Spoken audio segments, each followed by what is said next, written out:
We're here at the Landsdown with El Fresh the Lion for Lansdown TV. Yeah. So, how is it being here? And also, do you have a favorite memory of the Lansdown? I have like memories in and around the Lansdown. I don't think I've had or come and seen a show here personally, but there've been many on my radar to kind of suss out. But this whole area is like a vibe, you know, like this corner, and then like just the stuff that's happening, the pockets of activity around. It's always a vibe. There's always something going on. So yeah, it's for music, right? Like for music, there's always something going on. Yeah, absolutely. And do you find that there's also like a lot of places that you enjoy eating around here or out in Western Sydney or any other parts of Sydney? And where would you say your faves are? I'm such a homebody. Like I'm very much like out in Western Sydney, and like that's where I am most of the time. But when I come out, I like try to make a day out of it and just spend a lot of time out here to make the most of it. But for me, I guess Ultimo, there's a few spots here that I like kicking it at. There was one spot, I don't even know the name of it, but they do like mad toasties and mad coffee, and that's become my spot just in Ultimo behind, just on that like train line, abandoned train line vibe that I really, really mess with. And yeah, so there's a few spots here and there. As an artist who's from Sydney and tours around, what's a change in the scene that you would like to see in Eora? I definitely want to see like more spaces, different spaces activate for music. I think that's really important for me personally. So like, I guess growing up in a Punjabi Sikh community, like live music for us is not like a ingrained experience. It kind of is here and there in small kind of moments, but that makes it really hard for like if you're a local to like really tap in and do stuff. If you're trying to build, we wouldn't necessarily ordinarily come to like a pub or as a live music venue, or a majority of music venues is just as a punter, you know what I mean? So like I would love to see like more spaces kind of activate that makes music and experiencing music more accessible. So we do it here and there in Sydney. I think like there's moments of it where for whatever reason it's like let's try stuff out. Like Para Lanes when it pops up is like really cool because it's like activating spaces that traditionally are not usually activated. So those kind of things that are now starting to happen, I just would love to see more of that. It makes music more accessible to people. For sure. And how important do you think it is to have venues like the Lansdown or spaces that really support emerging artists or just Sydney and Australian based artists? You can't have culture unless you have things happening regularly. And a place like the Lansdown has such a long history of live music, and to be able to cultivate culture, you need that. You need spots like this that just continue to be known spaces for music to happen, and for live music to happen. So it's super important. Yeah, it's really interesting because having spaces like the Lansdown or other music or cultural venues, you see so much of the environment built around that too, like places to go and eat or places to go and hang out. Do you have like a top 5 spots to eat in Sydney that you could share with us? Yeah, all my spots are like so linked to like personal memories, and I think you know Sydney is like has so many dope food pockets that sometimes if you're from outside and you're just in the CBD and you come in to travel to Sydney, you miss out on so much.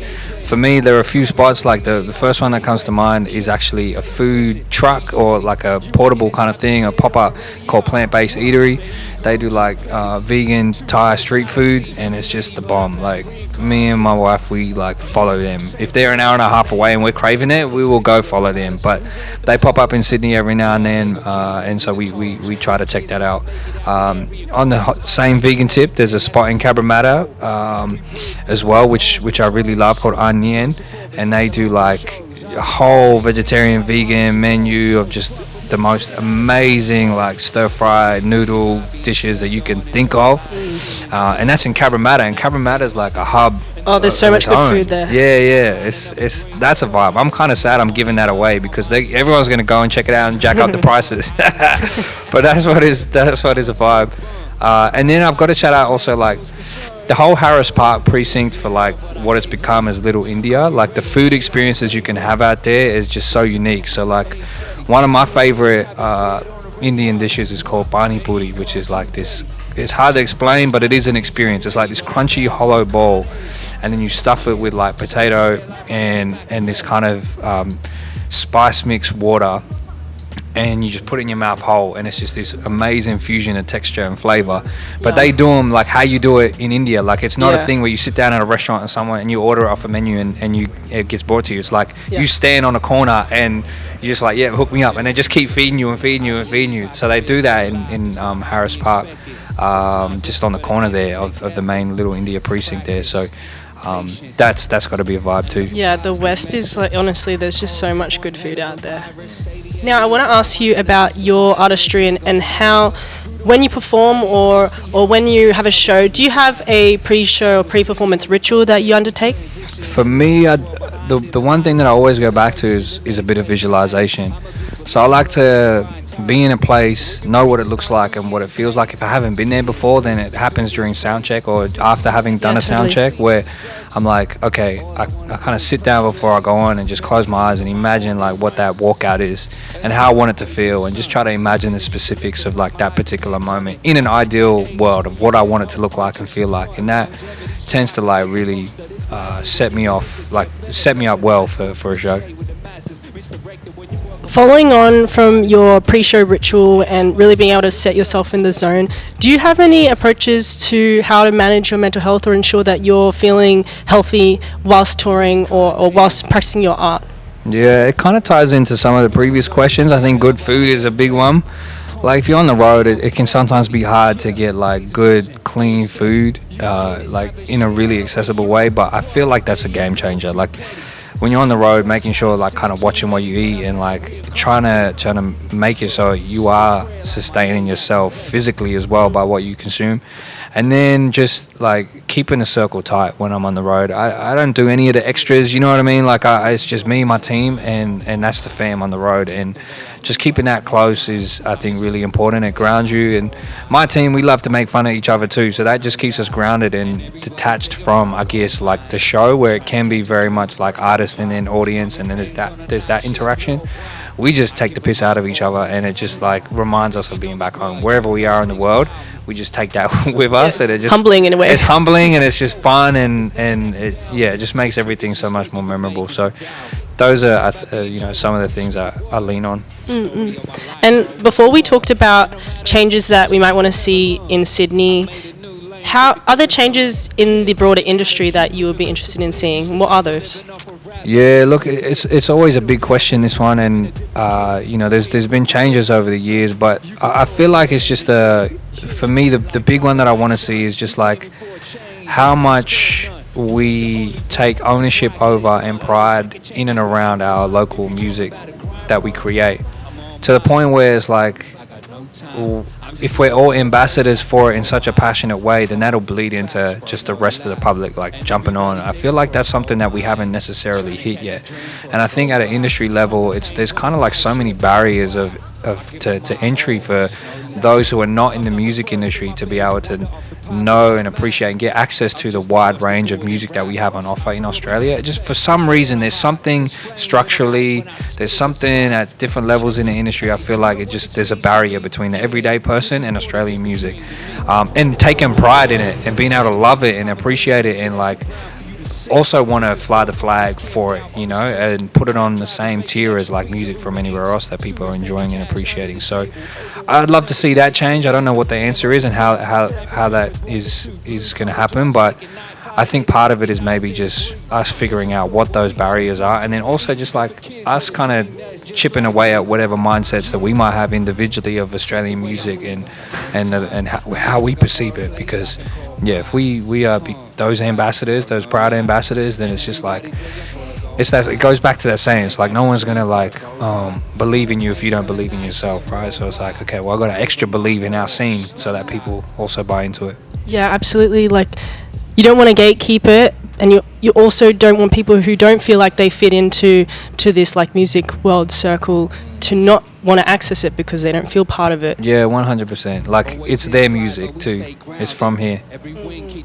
I always love asking this question, but could you give us a top 5 or a few artists that you're really keeping your eye on at the moment? Yeah, man, my list is long for this, but I want to point people to Tillo, who's an amazing upcoming rapper from Southwest Sydney out in Campbelltown. He's killing it. And also him and his crew with G Rilla, and they run a studio out in Aids called Songline Studio, doing amazing work for the community out there. But Tillo's got bars, like he's just MC's MC, a rapper's rapper, like he's just so dope. So I'm excited to see his journey and his come up.